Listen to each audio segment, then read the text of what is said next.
Well, social analysis is something very important that needs to be understood as the intellectual efforts that human beings put in systematically understanding the kind of relationships, right? That it relates people to institutions, people to history and the past, people to the many various elements that constitute life.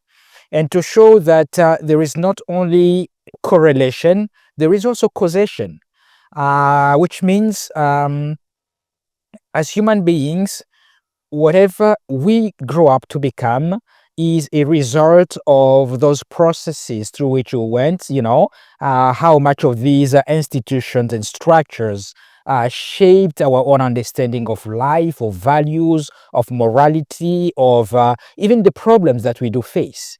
And so, to that extent, to do a social analysis is to situate any specific or particular issue that human beings want to solve by showing the root causes within culture, within society itself.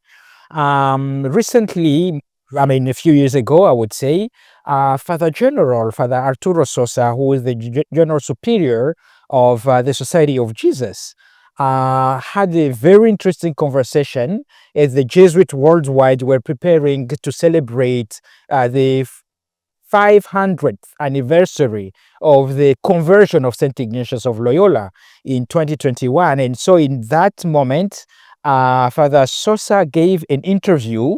The book is out there for those who might be interested in reading it. But there is a part in this book where Father General is explaining that social issues are not sui generis. It means they are not born from nothing, from nowhere. They do not fall from, out of blue sky. They are human made.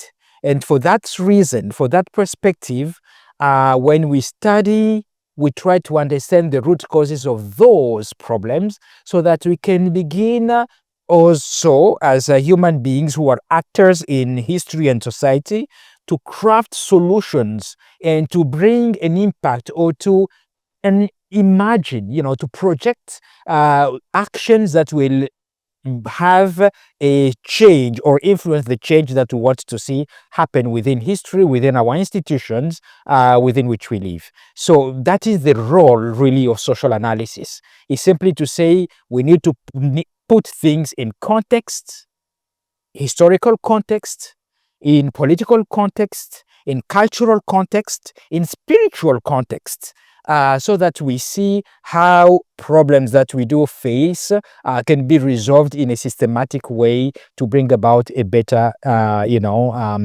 condition or, living conditions of human beings.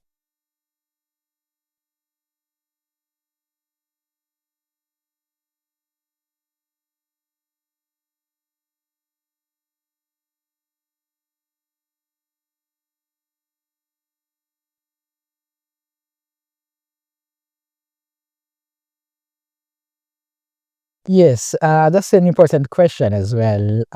We are actors of our own lives.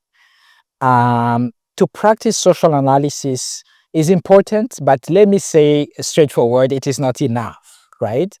Because as human beings, we are very complex human beings. We are intellectual beings, but we're also spiritual beings.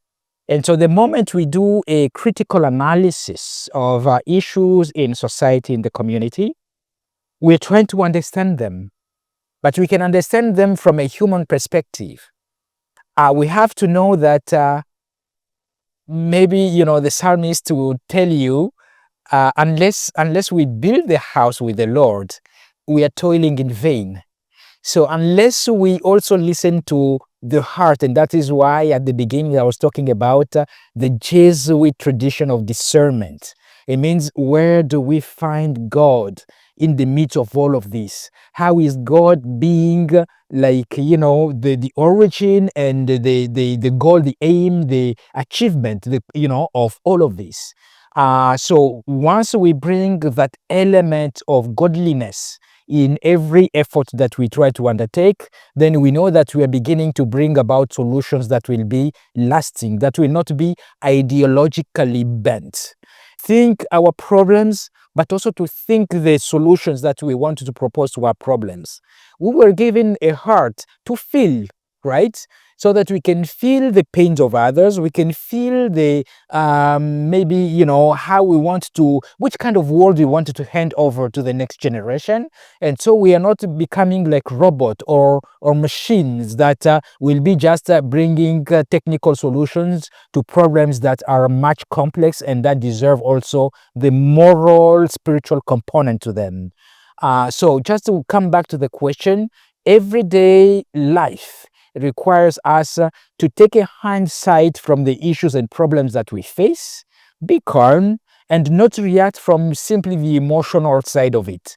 Otherwise, we keep escalating the issues, right? Instead of bringing lasting solutions to them, right? And I'm very much like many Jesuits back home involved in issues of peace, and reconciliation because of the history of war, armed conflict, and mineral exploitation.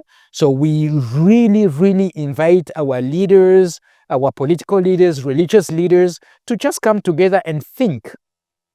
But as you said, even average people, everyday citizens must also sit back and think, what role can we play in order to enhance the living conditions in which we find ourselves, in order to appropriate maybe, the solutions that others are proposing to us, and so on and so forth.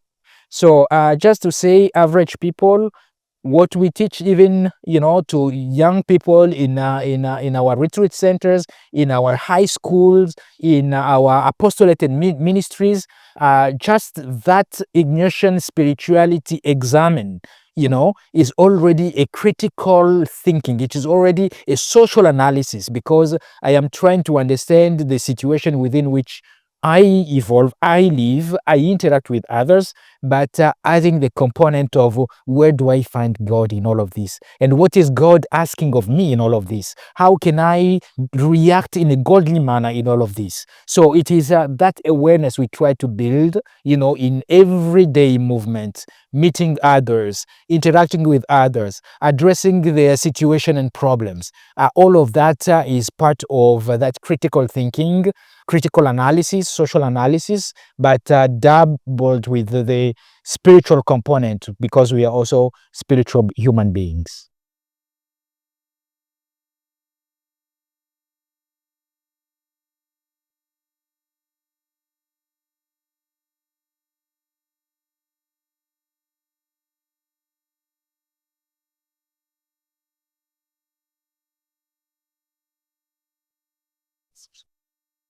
Young people have to listen first of all.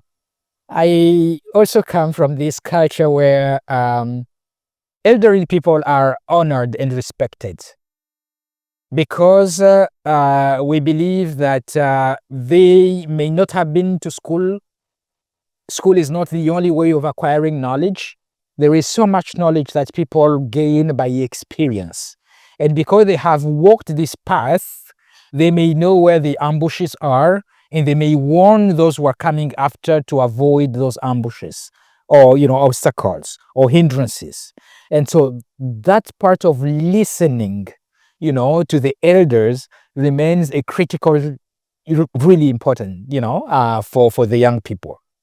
So how can we pass on the wisdom of those who came before us, our ancestors, our elders in the community? It is by teaching young people, first of all, to listen, to listen. One of my formators, intellectual mentor, VY Mudimbe, who has just passed away, was telling me that every time he teaches the undergraduate students, he used to teach in the US, he would remind them of the Benedictine rule, that in a day you have 24 hours, spend 8 hours for sleeping, spend 8 hours for doing work, and spend another 8 hours for doing any other business, including prayer. And he told me young people would always laugh at me and say, oh, those are thinkings of old people. So I think listening is a very important element that we need to continue teaching our young people. And the moment we begin to listen also seriously and deeply, we begin also to react differently, because we grow that awareness of what kind of impacts the youth can have in the world in resolving issues. And I've seen, because I've worked a lot with the youth back in my home country, in the United States, everywhere I've been. Actually, I've been missioned, I've been involved with the youth ministry. And I can say that what I saw when the youth, the young people, are conscious about social issues, they can make a tremendous change. Like, they can make a difference. In the US, they got involved in diverting sometimes, investments that corporate would put in banks or in corporate communities, because they wanted, a business that is morally and socially responsible. So young people can have that much power and leverage, but they need to be trained and involved in understanding, analyzing, and proposing solutions to the world they want to live in.